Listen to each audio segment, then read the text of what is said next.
Bonjour tout le monde. On voit aujourd'hui la deuxième partie du chapitre 9. La première partie, c'était la diffraction. Et maintenant, on va voir les interférences. Donc, on avait vu qu'une diffraction, pour une diffraction, il fallait que une onde sonore, lumineuse ou autre traverse une ouverture ou un obstacle. Et l'onde changeait de direction. Cette fois-ci, qu'est-ce qu'il faut faire pour avoir interférence? Il faut avoir deux ondes qui interfèrent. Et pour ça, le dispositif le plus simple, c'est d'avoir justement une seule même lumière, par exemple, je prends l'exemple d'une lumière, qui traverse deux fentes ou deux ouvertures en même temps. Donc finalement, ici, ce qui va ressortir, c'est comme si c'était une source, et la deuxième qui ressort ici, c'est comme si c'était une deuxième source. Et ces deux sources-là, en fait, qu'est-ce qu'elles vont faire? Elles vont interférer, vu qu'en fait, elles vont changer de direction, là et là. Donc ça veut dire qu'elles vont se croiser au bout d'un moment. Donc elles vont interférer. Donc les figures de diffraction des deux, en fait, on va dire qu'elles vont interférer, j'ai peut-être dit n'importe quoi juste avant. Bon, de toute façon, on va voir dans le détail. Donc, un petit peu d'histoire. Donc ici, vous avez Thomas Young, c'est un médecin et physicien anglais qui a observé des franges dans l'ombre dans l'ombre du bord d'une carte à jouer, qui était éclairée par le soleil. Donc il a vu en fait une sorte d'arc-en-ciel sur une carte à jouer. Et il a proposé en fait une expérience qui montre que la lumière c'était une onde, alors qu'avant en fait Newton avait postulé que c'était une particule. Et comme Newton était plus doué que les autres, avait plus de prestige que les autres, finalement tout le monde pensait un petit peu que c'était des particules, les ondes. Et lui a démontré que c'était une onde. J'ai dit n'importe quoi. Il a donc Bon, Newton a démontré que c'était des particules, la lumière était faite de particules, alors que Thomas Young a démontré un peu plus tard que la lumière était en fait une onde. Et quand il a passé un faisceau lumineux à travers deux fentes, il a observé une succession de bandes ou franges sombres et brillantes. Donc quelque chose de ce type-là. Donc en fait, il a fait passer une source de lumière à travers deux fentes. Donc ces deux fentes-là, c'est comme si que vous avez une source ici et une source ici. Et ces deux sources de lumière, elles vont interférer entre elles pour donner cette figure qui est là, sur un écran. Donc au lieu d'avoir lumière plus lumière qui donne de la lumière un peu partout, et bien en fait on a des franges claires, des franges sombres. Éclairées, sombres, éclairées, sombres. Et avec la même distance à chaque fois, qu'on appellera interfrange. On verra ça tout à l'heure. Donc ça veut dire que de la lumière plus de la lumière, ça peut faire de la lumière, ou ça peut faire une absence de lumière. Donc lumière plus lumière égale absence de lumière. C'est un peu difficile à croire, mais c'est ce qui se passe. Donc c'est ce que vous avez ici un petit peu aussi. Et là, c'est un petit peu l'image que je vous avais donnée pour la diffraction, sauf que cette fois-ci, c'est pour les interférences. Donc vous voyez que quand ça traverse une fente, qu'est-ce qui se passe? On a diffraction. Donc en fait, l'onde change de direction, mais elle fait aussi de même de l'autre côté. Et en fait, on verra tout à l'heure que euh, quand elles se rencontrent, elles n'ont pas forcément la même phase. Et c'est ça qui va jouer. On verra ça après.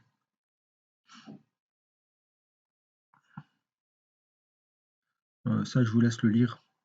On verra plus tard. Donc là, vous avez des figures d'interférence aussi. Donc si vous avez deux sources ici, vous aurez cette figure-là. C'est comme si je lançais un caillou ici sur de l'eau, un autre caillou ici. Finalement, vous avez quelque chose comme ça qui se produit. Par contre, si vous avez des vagues, par exemple, qui arrivent sur un mur où il y a deux ouvertures ici, vous aurez quelque chose de ce type-là qui va arriver. Donc, on a vu que quand vous aviez un milieu homogène, dans un milieu homogène, quand une onde rencontre un obstacle, elle se diffracte. Par contre, si elle rencontre deux obstacles, donc on aura deux sources de lumière. Vu que elle se diffracte, ça veut dire qu'elle change de direction, donc elle fait comme si c'était une nouvelle source. Donc finalement, c'est comme si j'avais deux sources de lumière qui se superposent.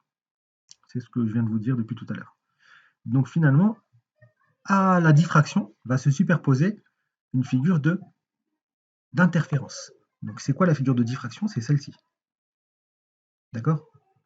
Donc ça veut dire que là, je vais avoir la grande tache centrale et des taches plus petites et moins éclairées après. Par contre, si je zoome, qu'est-ce qui se passe si je zoome ici? Cette tache centrale-là, à l'intérieur, donc il y a des bandes éclairées, sombres, éclairées, sombres. Et c'est ça en fait les interférences. Donc c'est dans la tache centrale et dans les différentes taches en fait qu'on voit plusieurs franges sombres et éclairées, sombre, clair, sombre, clair. Donc en fait, on a les deux en même temps. Bien que vous voyez souvent dans les exercices directement ça, donc ça, mais en vrai, ce qu'on devrait obtenir si on avait toute l'image, ce serait ça. Donc on a diffraction, mais à l'intérieur de la tâche de diffraction, on a des interférences, on a des franges qui montrent les interférences. Donc pareil pour si vous avez deux ouvertures circulaires cette fois-ci. Au lieu d'avoir des fentes, là ce sont des fentes, là vous avez des ouvertures circulaires. Finalement, qu'est-ce qu'on va avoir finalement? Ben ça. On a bien la tâche centrale avec les anneaux, mais on a aussi des franges claires, sombres, claires, sombres, claires, sombres.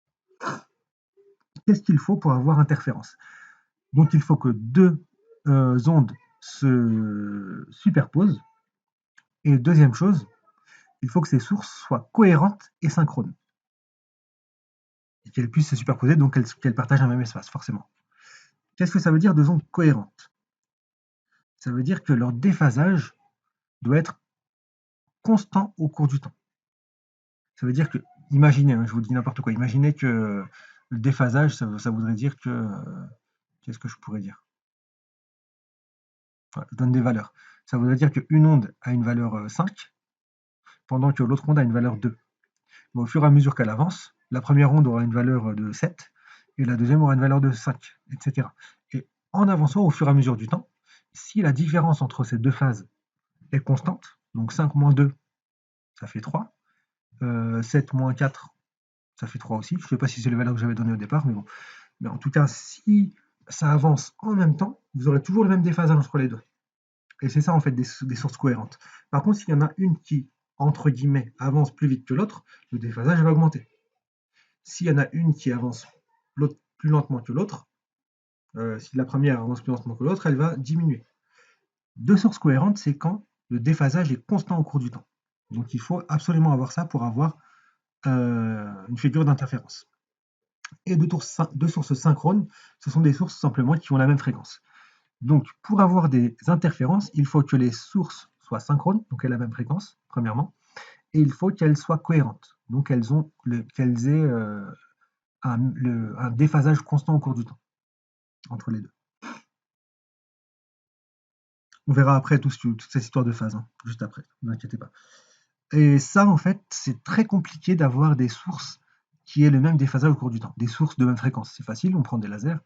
Par contre, la phase, on n'a pas vraiment la main dessus. Donc, si je prends deux lasers différents et que je les fais interférer, entre guillemets, je les superpose, ça ne va pas forcément interférer, parce qu'elles ne seront pas forcément cohérentes, ces sources.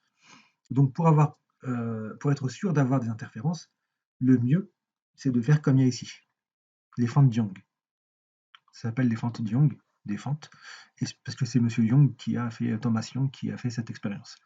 Donc le mieux, c'est de partir d'une seule source et de la scinder en deux. On de la faire passer par deux ouvertures différentes. Comme ça, on a une source ici et une deuxième source ici, mais qui proviennent de la même. Donc forcément, c'est la même fréquence, et forcément, c'est le même déphasage l'un par rapport à l'autre. Donc elles sont cohérentes, elles sont synchrones. Donc, en général, c'est comme ça qu'on fait. C'est quoi le déphasage? Donc regardez ici. J'ai deux ondes. J'ai une onde rouge et une onde bleue. Ici, on dit qu'elles sont en phase. Pourquoi? Parce que le maximum de l'onde rouge et le maximum de l'onde bleue, à chaque fois, ont lieu au même moment. Le minimum, c'est pareil, etc., etc. Elles sont superposées. Et quand les deux ondes sont superposées, on dit qu'elles sont en phase. Donc dans ce cas-là, si vous avez deux ondes lumineuses qui arrivent en un point de l'écran et qui sont en phase, qu'est-ce qu'on va avoir? On va avoir deux fois l'intensité lumineuse. Donc on a une intensité lumineuse plus une intensité lumineuse, on aura deux fois l'intensité lumineuse. Donc finalement, on aura une frange très brillante. Donc quand est-ce que c'est en phase? Quand on a un déphasage de 0, on est en phase, ou un déphasage de 2π. Pourquoi? Parce que 2π, c'est comme si vous faisiez tout le tour du cercle trigonométrique. Donc, si je fais tout le tour du cercle, je reviens au même point. Donc c'est comme si que la première, imaginez que la rouge avance au fur et à mesure du temps. Donc quand ce maximum-là avance et arrive à ce niveau-là, eh ben, elles seront à nouveau en phase, les deux, si la bleue est fixe. Et dans ce cas-là, en fait, le déphasage de 2π, elles sont aussi en phase. Si ça avance encore de 2π, donc 4π en tout, c'est encore en phase. Donc 0 plus 2 kπ. K, c'est un entier. Donc 2 fois 1 fois pi, ou 2 fois 2 fois pi, ou 2 fois 3 fois pi. Donc, si on a un déphasage de 0, de 2π, 4π, 6π, 8π, etc., les deux ondes sont en phase. Maintenant, si on a un déphasage de, pardon, de pi plus 2 kπ, plus 2 kπ, ça veut dire plus 2 pi, plus 2 pi, plus 2 pi, parce que ça revient même. 2 pi, ça veut dire on revient au même endroit. Cette fois-ci, on sera en opposition de phase. C'est quoi opposition de phase? C'est quand on a le maximum d'une onde qui correspond au minimum d'une autre onde. Et si on a les mêmes amplitudes des deux côtés, si on a plus 1 qui correspond à moins 1 ici, plus 1 et moins 1, ça fait quoi? Ça fait 0. Donc ça veut dire, et si on est à ce niveau-là, plus 0,5 moins 0,5, ça fait 0. Donc ça veut dire qu'ici, on a toujours 0 ici. Donc ça veut dire quoi? Qu'est-ce que ça veut dire? Ça veut dire que si vous avez deux ondes qui se superposent, deux ondes lumineuses par exemple, qui se superposent en un point de l'écran, et qui sont en opposition de phase, elles vont s'annuler l'une l'autre. Donc ça veut dire que lumière plus lumière, ça fait pas de lumière. Parce que 0, ça veut dire pas de lumière. On a 0 intensité lumineuse. Un autre exemple, celui-là il n'est pas forcément à connaître, mais c'est pour vous dire qu'il n'y a pas que phase et opposition de phase qui existent. Il y a tout le. C'est-à-dire que la bleue, elle peut avancer un petit peu, elle peut prendre toutes les valeurs possibles entre les, entre les deux rouges là. Donc, imaginez qu'on soit ici. Ça veut dire quoi ici? Ça veut dire qu'on a une quadrature de phase. Ça veut dire quoi? Ça veut dire qu'on a un déphasage de pi sur 2, plus 2 kpi. Donc, pi plus kpi, plus 2 kpi, ça veut dire 180 degrés, plus 360, plus 360, ou alors pi plus 2pi, plus 2pi, plus 2pi. Donc, soit pi, soit 3pi, soit 5pi, soit 7pi, etc. Alors que là, pi sur 2 plus 2 kpi, ça veut dire que soit on a un déphasage de pi sur 2, donc 90 degrés, soit un déphasage de 5π sur 2, soit 9π sur 2, etc. etc., etc. Vous faites le calcul, vous verrez. Et c'est ce qu'on a ici. Qu'est-ce qu'on voit ici? Imaginez qu'on soit ici. Qu'est-ce qu'on voit ici? Ça plus ça. Donc quand 1 est au maximum, l'autre est à 0. Quand 1 est au minimum, l'autre est à 0. Donc finalement, qu'est-ce qu'on va avoir? On va avoir une intensité lumineuse partout qui sera à peu près la même qu'une des deux sources. Donc moins fort que celle-là, mais plus que celle-ci, parce que là, il n'y a pas de lumière.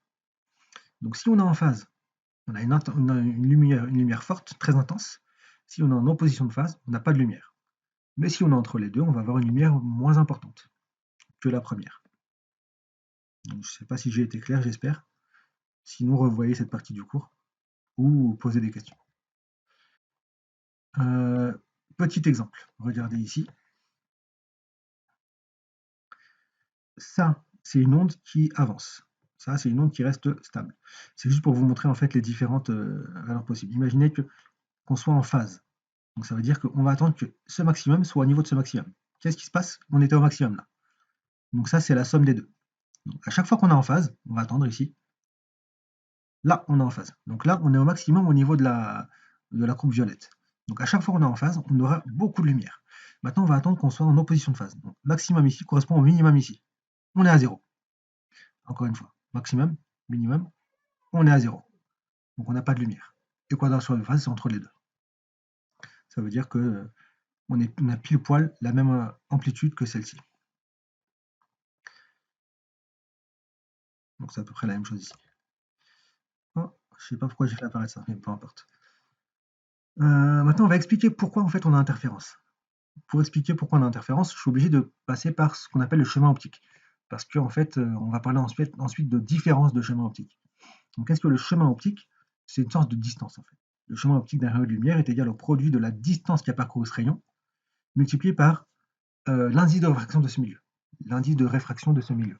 Donc c'est comme si c'était la distance. Imaginez que j'envoie une lumière jusqu'à un écran. Le chemin optique, c'est le chemin qui a parcouru cette lumière. Sauf que si vous mettez cette lumière-là dans l'air pour parcourir cette distance-là, ou dans l'eau, bah, ça ne va pas être tout à fait la même chose. Sa vitesse ne sera pas la même. Donc, il y a d'autres choses, des choses différentes qui vont se passer. Donc, plutôt que de parler de distance, on va parler de chemin optique, où on va prendre en compte le milieu dans lequel l'onde se propage. Donc, la lumière se propage ici. Donc, c'est simplement la distance multipliée par l'indice de réfraction. Je vous rappelle que c'est quoi l'indice de réfraction? C'est quand vous avez réfraction. Normalement, vous avez vu ça en seconde. Une réfraction, c'est quand vous avez un rayon de lumière, par exemple, qui traverse un milieu. Donc, quand ça traverse un milieu homogène et transparent, le rayon se propage en ligne droite. Par contre, quand il arrive dans un autre milieu, il va changer de direction. Et c'est ça qu'on appelle la réfraction. Je vous rappelle, n1 fois sinus θ1 est égal à n2 fois sinus θ2. Et ce n1 et n2, c'est quoi? C'est des milieux. C'est les indices de réfraction des milieux. Donc en fait, l'angle qui est ici, par rapport à celui-là, va dépendre des deux indices de réfraction. Donc l'indice, par exemple, de l'air et celui de l'eau. Par exemple, si on est dans la surface R1. Donc c'est quoi cet indice de réfraction? Donc cet indice de réfraction, il explique pourquoi la lumière se courbe. Ici, ça explique pas mal de choses, je ne vais pas refaire le cours sur la réfraction, mais bon. Mais ça s'explique par la différence de vitesse entre les deux milieux pour la lumière. Donc on vous a toujours dit que la vitesse de la lumière était de 300 000 km par seconde. Mais n'oubliez jamais, la vitesse de la lumière dans le vide est de 300 000 km par seconde. Parce que dans l'eau, c'est pas la même. Donc en fait, cet indice de réfraction, il permet de comparer la vitesse de la lumière ou la célérité de la lumière plutôt dans le vide et la vitesse de la lumière ou célérité de la lumière dans un milieu différent. Par exemple, si je vous dis que la vitesse de la lumière dans un milieu différent est forcément plus petit, ça veut dire que C sur V, ça va forcément être plus grand que 1. Donc un indice de réfraction, c'est forcément soit 1, soit plus grand que 1. Donc pour l'eau, par exemple, c'est 1,5 si je me souviens bien. Ou 1,33, pardon. Et pour le verre, c'est à peu près 1,5. L'indice de réfraction, comme c'est une célérité sur une célérité, c'est sans unité. Et on peut aussi écrire que l'indice de réfraction, c'est lambda 0 sur lambda, donc la longueur d'onde dans le vide de la lumière considérée, divisé par la longueur d'onde dans le vide, non pas dans le vide, de la lumière, dans le milieu considéré. Donc si on est dans l'eau, par exemple, ça va être dans le vide sur dans l'eau. Donc si on veut l'indice de réfraction dans l'eau. Et pourquoi est-ce qu'on a ça? Parce que je vous rappelle que C, donc la célérité, c'est comme une vitesse, donc c'est une distance divisée par une durée. Donc cette distance, ça va être la longueur d'onde, divisée par la durée qui va être la période temporelle. Donc C égale à lambda sur T. Donc, comme C, c'est dans le vide, c'est la vitesse de la lumière dans le vide, donc on aura ici la longueur d'onde dans le vide de la lumière. Et ici, comme c'est dans le milieu considéré, I c'est le milieu, on aura la longueur d'onde dans le milieu. Donc finalement, si je fais C sur VI, je vais faire ça divisé par ça. Donc ça fait lambda 0 sur T divisé par lambda I sur T. Et ça, je vous laisse le faire, hein, ça fait lambda 0 sur lambda I. Donc ça, c'est aussi à connaître. Ensuite, maintenant qu'on a parlé de chemin optique, et pour parler de chemin optique, on avait besoin de parler d'indice de réfraction, on va parler de la chose la plus importante des interférences, c'est la différence de chemin optique.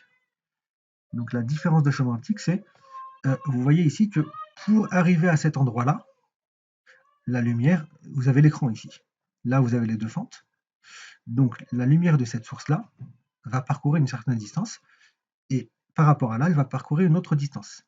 Où est-ce qu'elle va parcourir une plus grande distance? Ici, par rapport à là. Si elles avaient la même distance à parcourir, comme c'est la même lumière, je vous rappelle que ça provient d'une même source, ben, elle serait en phase, là et là.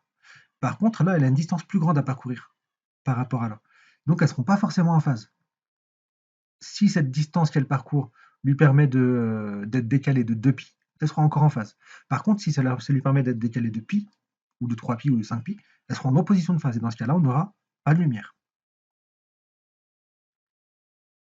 Donc la différence de chemin optique entre les deux rayons, c'est le chemin optique du rayon 2 moins celui du rayon 1. Ça, c'est la différence de chemin optique. Différence, c'est une soustraction. L2 moins L1. Et comme on a vu que L, c'était N fois D, donc l'indice de réfraction fois la distance parcourue, ça va être NI. Donc ici, on va dire qu'on est dans l'air, multiplié par la différence de distance. Donc D2 moins D1. Et ça, on verra tout à l'heure, on va le montrer, mais vous pouvez l'apprendre tout de suite. Le mieux, c'est de le connaître, mais on pourra le redémontrer. C'est que la différence de chemin optique, c'est égal à l'indice de réfraction du milieu fois A.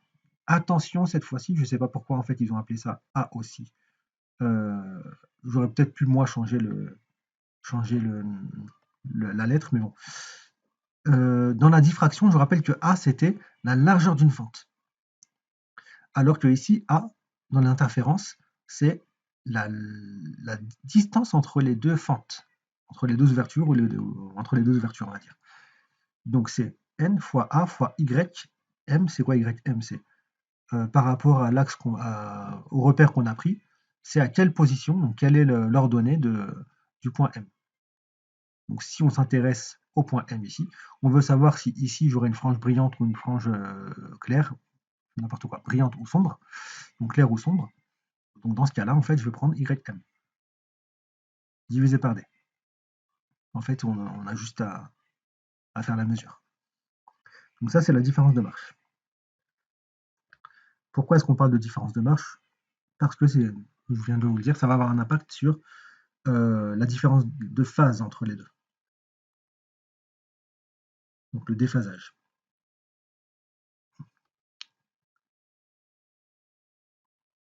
Ça, je vous l'ai déjà dit. Donc là, j'ai parlé de différence de marche. On parle aussi de marche, mais de différence de schéma optique.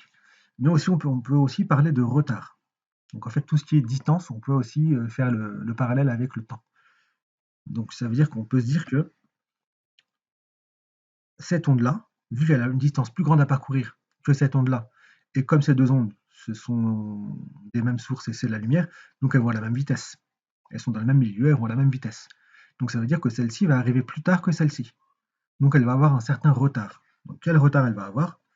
Elle va avoir le retard delta T2 moins delta T1. C'est quoi delta T2? C'est la durée qu'il aura fallu à L pour arriver au point M, à la source 2, moins la durée qu'il aura fallu à L pour arriver à la source au point M, à la source 1 pour arriver au point M. Si il a fallu 5 secondes pour arriver au point M à la source 2 et 3 secondes pour la source 1, normalement c'est pas du tout ça, mais bon, c'est un exemple, ça veut dire que le retard, ça va être 2 secondes. Donc ça va être 5 moins 3. Et delta t, je vous rappelle que V est égal à D sur delta t, donc ça veut dire que delta t c'est égal à D sur V. Donc ça veut dire que là, je me suis trompé, il faudra que je change. C'est D2 moins D1 sur V. Donc là, je me suis trompé, hein. D2 moins D1 sur V. Je le changerai avant de vous l'envoyer.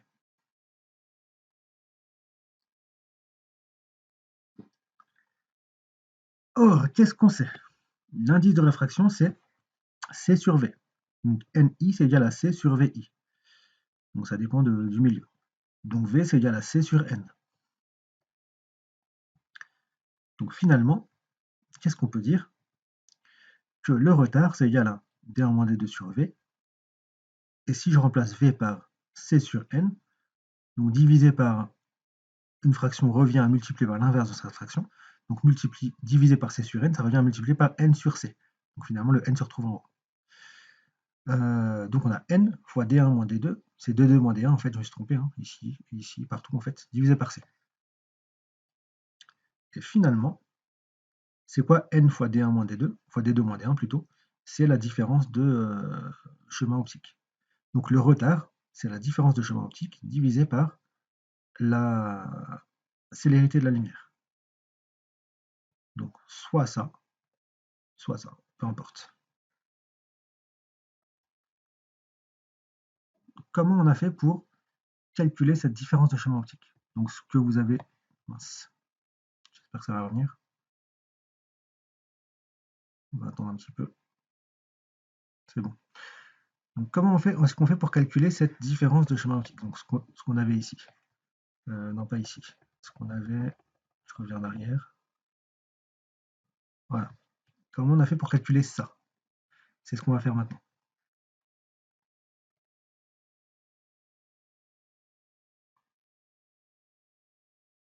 Ça bug un petit peu. Voilà.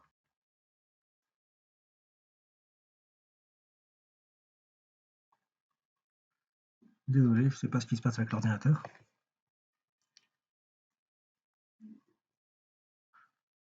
Voilà. Donc, deux façons de calculer cette différence de schéma optique. Première méthode, on va utiliser la trigonométrie. Donc, c'est les règles qu'on a vues avec la diffraction. Donc, sinus, cosinus, tangente. Donc, qu'est-ce qu'on a ici? Vous voyez ce qui apparaît ici, c'est un triangle bleu. C'est le triangle IOM. Et dans ce triangle-là, on a un angle qu'on appelle θ. Alpha, je l'ai appelé alpha, peu importe. Qu'est-ce qu'on peut dire sur la tangente de alpha? La tangente, on a vu que c'était le côté opposé sur le côté adjacent. Donc ça veut dire que la tangente de alpha, ça va être OM sur IO.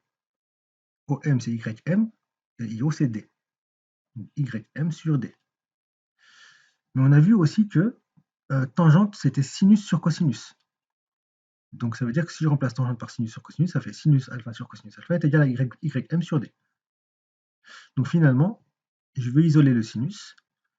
J'aurai sinus alpha est égal à YM sur D fois cosinus alpha. Donc le cosinus il remonte ici. Ça c'est ma première expression. Maintenant, deuxième, le triangle rouge qui apparaît. Vous le voyez ici. On a un angle ici qui est aussi alpha. Ça veut dire que c'est le même que celui-là. Comment je sais que cet angle-là, c'est le même que celui-ci? Retenez bien, si vous avez un angle ici et un autre angle ici, si ce sont les mêmes, pour savoir si ce sont les mêmes, en fait, il faut savoir que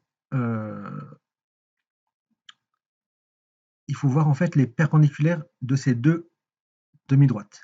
Donc cette demi-droite-là, ou cette droite si vous voulez, tout dépend comment on le prend, si on prend ce segment ou cette droite, on va dire IO. Le segment IO, il est perpendiculaire à IS1. Et le segment IM, il est perpendiculaire à S1F. Donc ça veut dire que les deux segments qui forment l'angle sont perpendiculaires aux deux autres segments qui forment cet angle-là. Donc forcément, cet angle-là, c'est le même que celui-là. Bon, je ne sais pas si j'étais très clair. Essayez de revoir ce que je viens de dire. Remettez en arrière et vous verrez que cet angle-là et cet angle-là, ce sont les mêmes. Sinon, je vous réexpliquerai en cours. Donc, dans ce triangle-là, S1, F, S2, donc S1, F, S2, donc ce triangle rouge, qu'est-ce qu'on a? On a sinus alpha cette fois-ci. Donc, je vais prendre le sinus. Pourquoi est-ce que j'ai pris tangente ici et pas sinus? Parce que sinus, il fallait que je connaisse cette longueur-là. Parce que sinus, c'est le côté opposé sur hypoténuse. Mais l'hypoténuse, je ne la connais pas. Donc, c'est pour ça que je ne l'ai pas pris. Et ici, pourquoi je prends sinus? Parce que cette fois-ci, qu'est-ce que je veux? Je veux connaître la différence de marche. La différence de marche, ça va être ça. Vu que cette longueur-là et celle-là sont les mêmes, ça et ça sont les mêmes. Pourquoi est-ce que ce sont les mêmes, cette longueur-là et cette longueur-là? Parce que c'est un triangle isocèle. Pourquoi est-ce que c'est un triangle isocèle? Parce que la hauteur qui est ici, laissez tomber. Je vais vous embrouiller. Ça me perturbe, j'ai une sonnerie qui... Attendez, je reviens tout. Bon, on reprend. Désolé, il y avait une sonnerie chez moi et ça me perturbait. Je ne sais pas si vous l'avez entendu aussi. Donc, ce triangle-là, S1, F, S2, on va calculer son sinus. Son sinus, c'est le côté opposé à l'angle. L'angle, il est là, donc opposé, c'est S2F, divisé par l'hypoténuse. L'hypoténuse, c'est celui-ci. Pourquoi? Parce que l'angle droit, il est là. J'aurais dû mettre un petit angle droit ici. Je vais le mettre tout à l'heure, avant de vous l'envoyer. Donc, ça veut dire que j'ai le côté opposé, S2F, c'est quoi? C'est ça moins ça. vu que ça, c'est égal à ça, je ne sais pas si vous voyez, Fm, c'est égal à S1M. Donc finalement, si je fais tout ça moins ça revient, donc si je fais D2 moins D1, ça revient à faire S2M moins Fm. Donc finalement, S2F, c'est S2M moins Fm, donc c'est D2 moins D1. Et S1, S2, c'est quoi? Ben, c'est la largeur qui sépare, la distance qui sépare les deux fentes, donc c'est A. Donc finalement, je vais récupérer ces deux formules, ces deux équations. Donc j'ai sinus alpha qui est égal à ça, et sinus alpha qui est égal à ça. Donc finalement, ça, donc ym sur d fois cos alpha, est égal à d1 sur d2, d1 moins d2 moins d1, pardon, sur a. Donc c'est ce que je mets ici. Et finalement, ym est égal à, si j'isole ym, donc le cosinus passe en bas, et le d passe en haut. Donc il me reste ça. Or, qu'est-ce qu'on veut, nous? On veut calculer une différence de chemin optique. La différence de chemin optique, c'est d2 moins d1, mais multiplié par le n. Donc n fois d2 moins d1.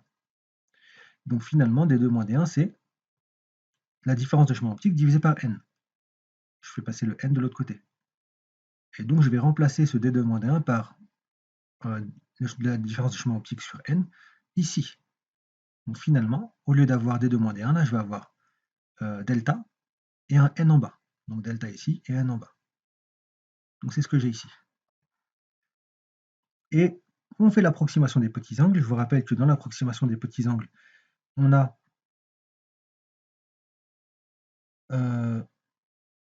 la tangente de alpha qui est égale à sinus de alpha est égale à alpha. Mais comme c'est à peu près... Pourquoi j'ai mis 0? C'est alpha normalement. Mais comme alpha est petit, on peut dire 0. Et le cosinus de alpha, c'est 1. En tout cas, nous, c'est ce qui nous intéresse ici. Cosinus de alpha égale à 1. Donc, je peux enlever le cosinus alpha. N fois A fois 1, ça fait N fois A. Donc, finalement, j'ai ça. Et si je veux connaître la différence de chemin optique, j'isole delta. Donc, le N passe au-dessus, le A passe au-dessus, et le D passe en dessous. Et finalement, j'ai ça. Voilà. Donc ça, c'est la première façon de faire le calcul. Deuxième façon maintenant. Deuxième façon, c'est avec quelque chose que vous connaissez un peu plus, mais c'est un peu plus long à faire. C'est le théorème de Pythagore. Donc le théorème de Pythagore dit que vous avez un triangle rectangle qui est le vert. Donc S2, H2M. C'est celui-là. Tac, tac, tac.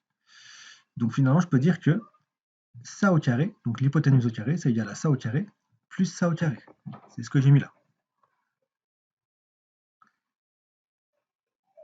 S2, H2 au carré. Qu'est-ce que c'est S2H2? S2H2, c'est la distance D. Donc je le remplace par D. C'est quoi H2M?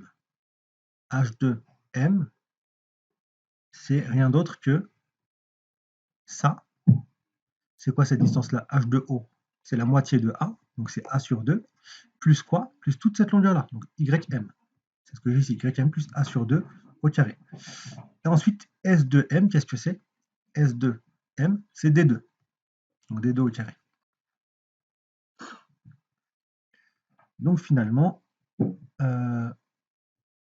j'isole le D au carré, donc je mets tout ça de l'autre côté, et puis il y a un moins qui apparaît. Donc ça, c'est ma première expression que je vais utiliser. Ensuite, le deuxième triangle. Le deuxième triangle, c'est le rouge. Donc c'est S1, H1M. Donc le rouge qui est là. Donc pareil, j'utilise Pythagore. Donc ça au carré, D1 au carré, est égal à ça au carré, plus ça au carré. S1, H1, qu'est-ce que c'est? S1, H1, c'est D. Donc c'est ce qu'on a ici. H1, M1, qu'est-ce que c'est? H1, M1, c'est ça. Donc c'est OM moins OH1. Vous êtes d'accord? OM moins OH1. Donc toute la longueur la plus grande moins la petite. Ça donne H1M. C'est quoi toute la longueur là ici? C'est YM. Et c'est quoi la petite longueur là ici? Donc OH1, c'est la moitié de A. Donc ça fait YM moins A sur 2 cette fois-ci, et pas plus. Et c'est égal à quoi? À S1M. S1M, c'est quoi? S1, il est là. M, il est là. Donc c'est la distance D1. Donc ça fait D1 au carré. Donc finalement, je passe ça de l'autre côté, ça me fait un moins qui apparaît. Donc j'ai mes deux équations qui sont là.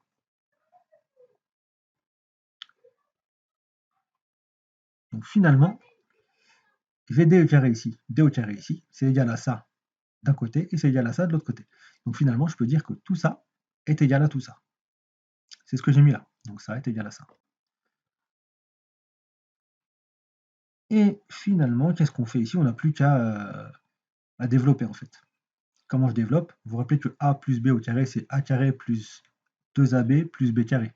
Et a moins b au carré, c'est a carré moins 2ab plus b au carré. Donc là, c'est ce que j'ai fait ici. Comme j'ai 2ab, mais j'avais un a sur 2 ici, j'ai 2 sur 2. Ça se simplifie. Attendez 2 minutes. Donc désolé, j'avais encore un petit problème, du bruit à la maison. Donc j'en étais où? Donc j'ai développé ça, ça me donne ça, ici et ici. Donc j'ai un 2 en haut et en bas, donc ça se simplifie. Là aussi, ça se simplifie. Finalement, ça ne va pas apparaître. Petit problème encore. Ah, c'est bon. Finalement, je passe le D1 au carré de l'autre côté, ça me fait D2 carré moins D1 carré, et je passe tout ça de l'autre côté. Donc je fais j'intervertis le D1 ici avec lui. Donc lui passe à gauche et lui passe à droite. Donc comme lui passe à gauche, il était plus, il devient moins. Lui, il y avait un moins devant, ça devient plus de l'autre côté. Donc finalement, j'ai ça ici. En développant, qu'est-ce que j'ai?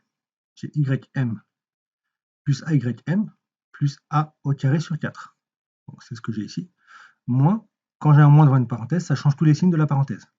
Donc moins ym carré, le moins il devient plus, y, j'ai oublié m ici, et moins a carré sur 4.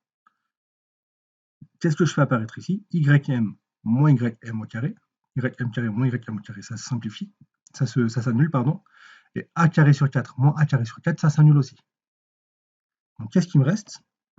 Il me reste aym plus aym. Ça fait 2aym.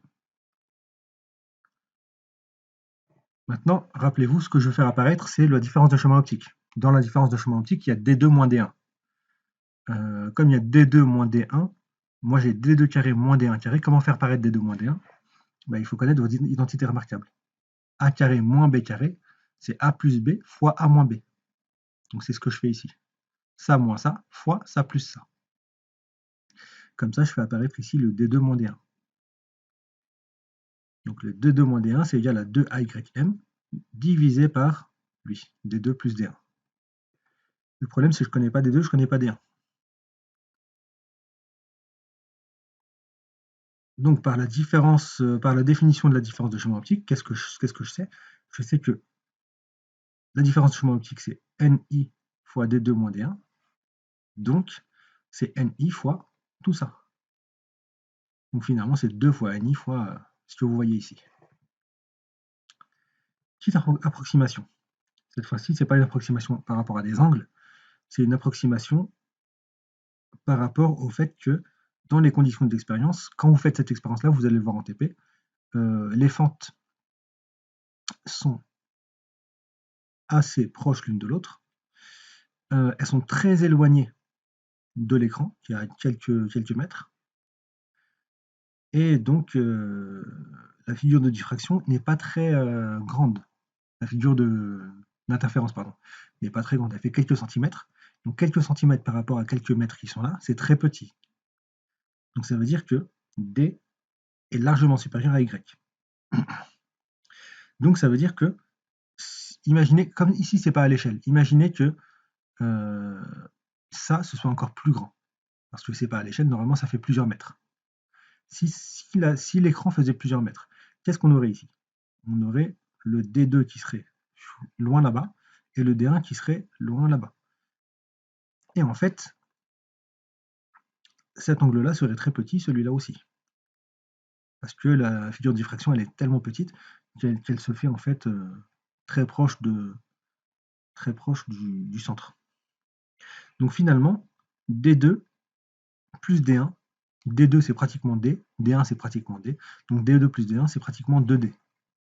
C'est une approximation. Je ne sais pas si vous avez réussi à vous mettre ça en tête, mais dites-vous qu'on remplace D1 plus D2 par 2D.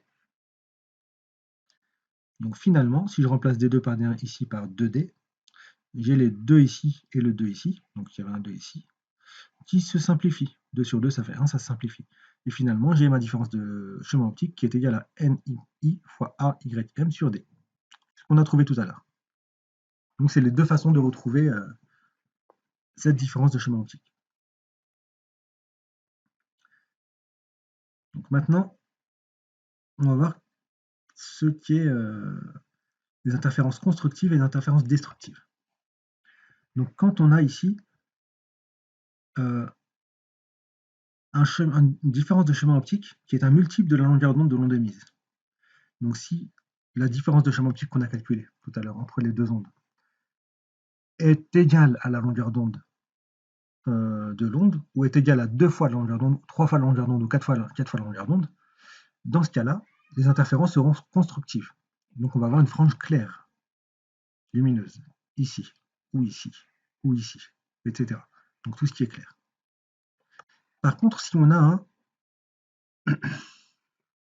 Comment j'ai appelé ça? Oh, je me suis trompé encore ici, j'ai laissé pas mal d'erreurs. Donc lorsque la différence de... C'est pas marche en fait, c'est la différence de schéma optique, est située à mi-distance de deux différences de marche consécutives. Dans ce cas-là, on aura une interférence destructive. Donc qu'est-ce que ça veut dire?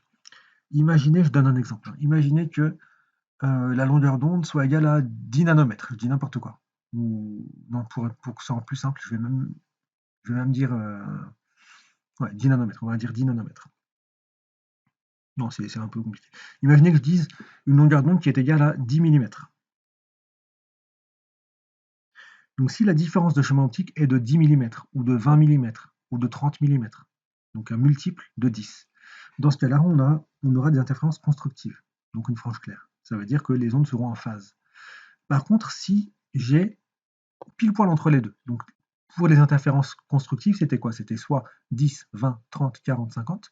Donc cette fois-ci, pour avoir des interférences destructives, ça sera pile poil entre les deux. Donc soit 5, 15, 25, 35, 5 c'est entre 0 et 10, 15 c'est entre 10 et 20, etc. etc. Donc si j'ai 5, 15, 25, 35, etc., j'aurai des interférences destructives. Ça veut dire que les ondes elles seront en opposition de phase. Quand l'une sera un maximum, l'autre sera un minimum. Donc on va avoir destruction de l'onde, on va dire, entre guillemets. Donc ça veut dire qu'il n'y aura pas de lumière. Donc on sera ici. Pas de lumière. On aura une frange sombre.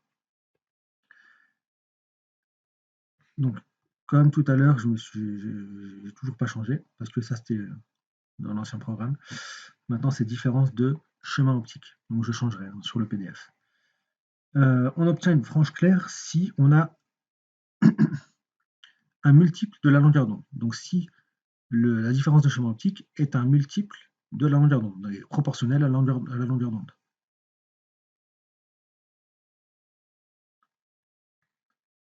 Alors on obtient une frange sombre si on a un K plus 1,5. Donc ça veut dire soit 1,5 fois la longueur d'onde, soit 0,5 fois la longueur d'onde, soit 2,5 fois la longueur d'onde, etc. C'est une frange sombre. Là, on est pile poil entre deux. Par exemple, si je prends ici 2 et 3, entre les deux, c'est 1,5. Donc c'est ce qu'on a ici, 1,5. Maintenant, si on raisonne par rapport au retard et pas par rapport à la différence de chemin optique, si on raisonne par rapport au retard, on obtient une frange claire si le retard d'une onde par rapport à l'autre est un multiple de la période t. Et on aura une frange sombre si c'est pas un multiple, mais c'est pris entre deux. Par exemple, un multiple de t, c'est t, 2t, 3t, 4t, etc. Maintenant, si on est entre les deux, entre t et 2t, qu'est-ce qu'on a? On a 1,5t. Entre 0t et 1t, on a 0,5t, etc. etc. Donc 0,5t, 1,5t, 2,5t, 3,5, etc. Donc si on a un demi entier, on va dire, devant la période, qu'on multiplie par la période, on aura une frange sombre. Par contre, si on a un multiple de la période, on obtient une frange claire. Donc pour récapituler, si on a k fois lambda 0, pour la différence de chemin optique, on a une interférence constructive. Si on a un retard qui est un multiple de la période, on a une interférence constructive. Et si les ondes sont en phase, on a une interférence constructive. Des interférences constructives. Constructive, qu'est-ce que ça veut dire? Ça veut dire que on a des franges claires. Ça veut dire que lumière plus lumière, ça fait double lumière. C'est ce qu'on a ici. C'est ce qu'on a ici. C'est ce qu'on a ici, etc. Ce sont des interférences constructives. Constructive, c'est-à-dire qu'une brique plus une brique, ça fait deux briques. Donc une lumière plus une lumière, ça fait deux fois la lumière. Par contre, destructive, qu'est-ce que ça veut dire? Dans quel cas on a quelque chose de destructif? C'est si on remplace K par K plus 1,5. Dans le cas de la différence de chemin optique ou dans le cas du retard. Et dans ce cas-là, on aura des ondes qui vont être en opposition de phase. Donc quand une sera au maximum, l'autre sera au minimum. Donc ça s'annule. Vu que ça s'annule, qu'est-ce qu'on va avoir? Lumière plus lumière, ça fait absence de lumière. Donc finalement, on aura des franges sombres. Donc si vous retenez ça, c'est une des choses les plus importantes. Retenez bien cette diapo-là. En plus des formules que je vous avais dit de retenir aussi. C'est vraiment la chose la plus importante à comprendre dans les interférences. Ensuite, dernière chose à voir, c'est comment on calcule les interfranges. C'est quoi une interfrange? C'est, je vous avais dit que vous avez des franges claires, des franges sombres, et la distance entre chaque frange sombre ou chaque frange claire, c'est toujours la même. Contrairement à la diffraction où on a une grande tache centrale et ensuite des petites taches sur les côtés. Donc là, l'interfrange est toujours la même. Là, là, là. Ça veut dire que si vous voulez mesurer une interfrange en TP, le plus simple, c'est de ne pas prendre votre règle et de mesurer une seule interfrange, mais d'en mesurer 10 et de diviser le tout par 10. Comme ça, vous serez plus précis. Vous aurez une incertitude moins grande. Une incertitude moins grande. Donc là, c'est dans la tâche de diffraction, elle est là. Et les autres tâches de diffraction sont là. Et à l'intérieur de la même tâche de diffraction, vous avez une figure d'interférence. Et ça, c'est l'interfrange, ce que vous avez montré tout à l'heure. Donc cette interfrange-là, celle-ci, ce sont les mêmes en fait. Là, ce dessin n'est pas très bien fait, mais bon, normalement, ce sont les mêmes. Et cette interfrange, elle est égale à lambda fois d sur A. Ou alors lambda 0 fois d sur ni fois A. Pourquoi? Parce que lambda, c'est lambda 0 sur ni. Lambda, j'aurais dû mettre un i ici, lambda i, donc un lambda qui dépend du milieu. Ce i-là, faites attention, hein. Ce i-là, ça veut dire milieu, comme je vous l'ai montré tout à l'heure, alors que le i-là, c'est interfrange. C'est vrai que c'est pas super, mais bon. Donc ça veut dire que si on veut avoir une interfrange, ça veut dire une distance entre deux centres de franges claires ou deux centres de franges sombres, si on veut avoir une interfrange élevée, qu'est-ce qu'il faut faire? Il faut avoir une longueur d'onde élevée, parce que I et lambda sont proportionnels. Donc ça veut dire que une lumière rouge, avec une lumière rouge, on aura une interfrange plus grande qu'avec une lumière bleue. Ensuite, on voit aussi que I et D sont proportionnels. Donc ça veut dire que si on veut avoir une interfrange qui soit assez grande pour pouvoir la mesurer, il faut que la distance entre les fentes et l'écran soit assez grande. Donc n'hésitez pas à éloigner l'écran des franges. Ensuite, comme I et A sont inversement proportionnels, donc si on veut avoir une grande interfrange, il faut avoir une distance entre les deux fentes qui soit la plus petite possible. Et dernière chose, dans cette formule-là, on voit que I est inversement proportionnel à NI. Donc ça veut dire que si on va avoir une grande interfrange, il faut avoir le plus petit indice de réfraction possible. Et le plus petit, c'est dans le vide. Donc, dans le vide, on aura une plus grande interfrange que dans l'eau, par exemple. Comment est-ce qu'on calcule cette interfrange? Donc ça, c'est encore une façon calculer, montrer comment est-ce qu'on calcule cette interfrange. Désolé, je suis un peu fatigué.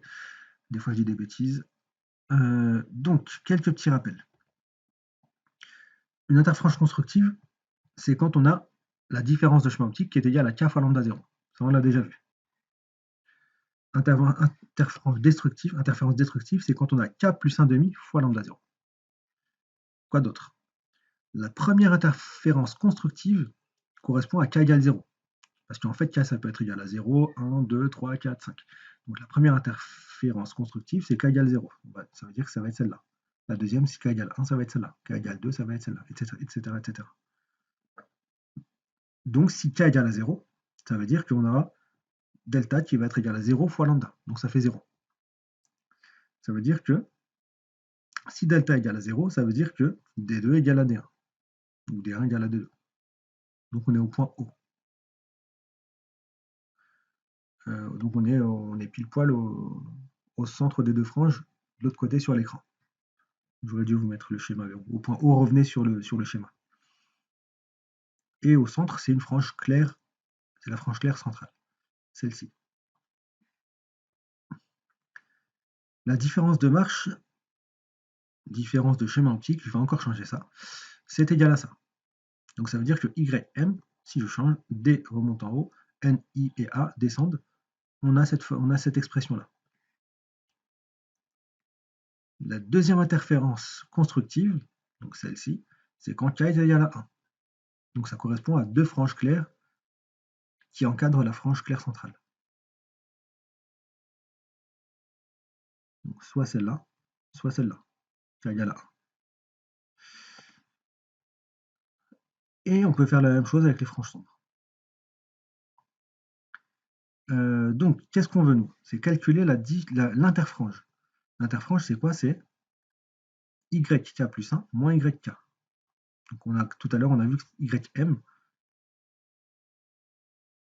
c'est la différence de marche. Et là, on va voir la différence de marche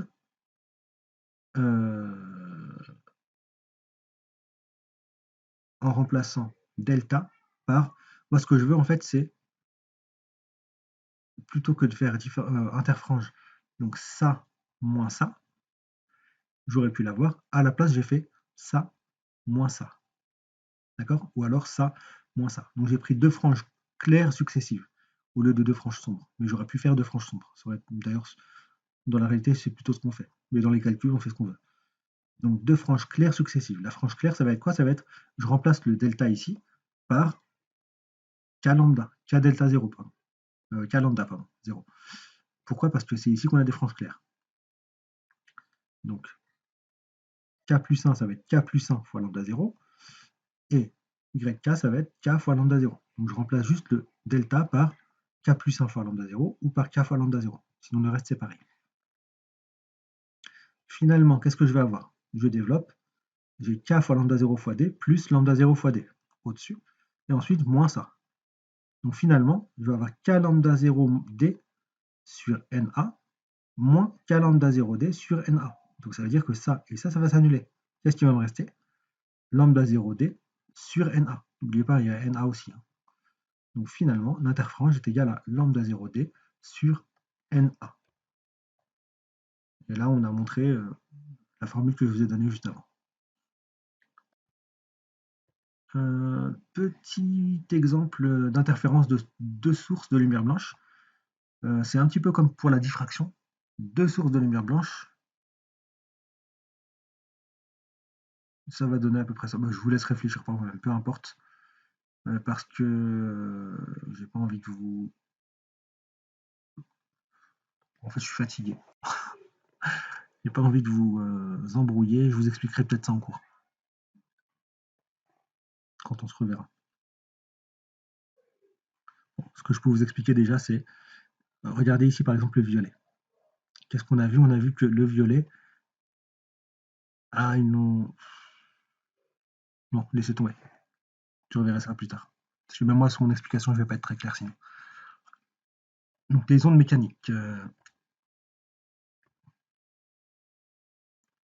C'est la même chose que pour les ondes lumineuses. Donc, ici, vous avez quelqu'un qui a acheté une pierre ou quelqu'un qui vient de jeter son hameçon ici. Ici aussi pareil. Donc vous avez une onde mécanique qui se propage. Et pile poil ici, qu'est-ce qui va se passer? Vous aurez une superposition des deux ondes. Donc quand vous avez un creux ici, et une crête ici, un creux ici, une crête ici, de l'autre côté, il y a la même chose. Donc quand vous avez deux creux qui vont se rencontrer, qui vont être ensemble, vous aurez un creux plus petit. Quand vous avez deux crêtes qui vont se rencontrer, vous aurez une crête plus haute. Par contre, si vous avez un creux et une crête qui se rencontrent, qu'est-ce que vous aurez? Vous aurez l'eau qui sera au niveau normal, au niveau zéro. Et en fait, c'est à peu près la même chose que pour la lumière. Donc, quelques petits rappels mathématiques. Le théorème du Pythagore, on l'a déjà vu tout à l'heure. A carré, donc l'hypoténuse au carré, c'est égal à la somme des deux autres côtés au carré, donc b carré plus c carré. Donc si je veux juste le côté A, bon, j'enlève le carré, pour ça je fais une racine carrée. Donc racine carrée de A au carré, ça fait A. Et donc de l'autre côté, il me reste racine carrée de b carré plus c carré. Ensuite, identité remarquable, on en avait eu besoin tout à l'heure. Je vous rappelle que A plus B au carré, c'est A carré plus 2AB plus B carré. Pourquoi? Parce qu'en fait, il faut juste distribuer A plus B au carré, c'est A plus B fois A plus B. Et A plus B fois A plus B, c'est quoi? C'est A fois A, ça fait A carré, plus A fois B, donc ici, plus B fois A, plus B fois B, donc B carré. AB plus BA, donc 2 fois 3 plus 3 fois 2, ça fait 6 plus 6, donc ça fait 2 fois 6. Donc AB et BA, c'est pareil, donc ça fait 2AB ici. Maintenant, A moins B au carré, c'est A carré moins 2AB plus B carré. Pourquoi? Parce que A moins B au carré, c'est A moins B fois A moins B. Donc quand je distribue, qu'est-ce que j'ai? J'ai A fois A, ça fait A carré, moins A fois B, ici, moins B fois A, ici, moins B fois moins B. Donc moins B fois moins B, ça fait moins B au carré, ça fait plus B carré. Donc ça fait A carré plus moins AB moins BA, donc moins 2AB, plus B carré. Parce que moins B, le tout au carré, donc moins fois moins, ça fait plus, et B fois B, ça fait B carré. Et ensuite, c'était celui-là qui nous intéressait, nous. A plus B fois A moins B, ça fait A carré moins B carré. Pourquoi? Parce que quand je distribue, ça fait A fois A, A carré, plus A fois moins B, donc moins AB, plus B fois A, ici, plus B fois moins B, donc moins B carré. Et donc moins AB plus BA, ça s'annule, cette fois-ci. Il me reste juste A carré plus B, je reviens, A carré moins B carré. Trigonométrie, ça c'est ce qu'on a déjà vu pour la diffraction, je ne vais pas revenir sur ça. Revoyez la vidéo sur la diffraction, c'est exactement la même chose. Et je crois qu'il y avait une dernière chose, approximation des petits angles. On l'a aussi déjà vu, je vous l'ai juste remis parce qu'on en avait besoin aussi ici. Donc voilà, j'ai terminé, c'était un petit peu long, désolé, c'était un petit peu haché. Désolé encore une fois, je suis un petit peu fatigué en ce moment, vous savez pourquoi. Donc je vous dis à très bientôt j'espère, révisez bien et au revoir tout le monde.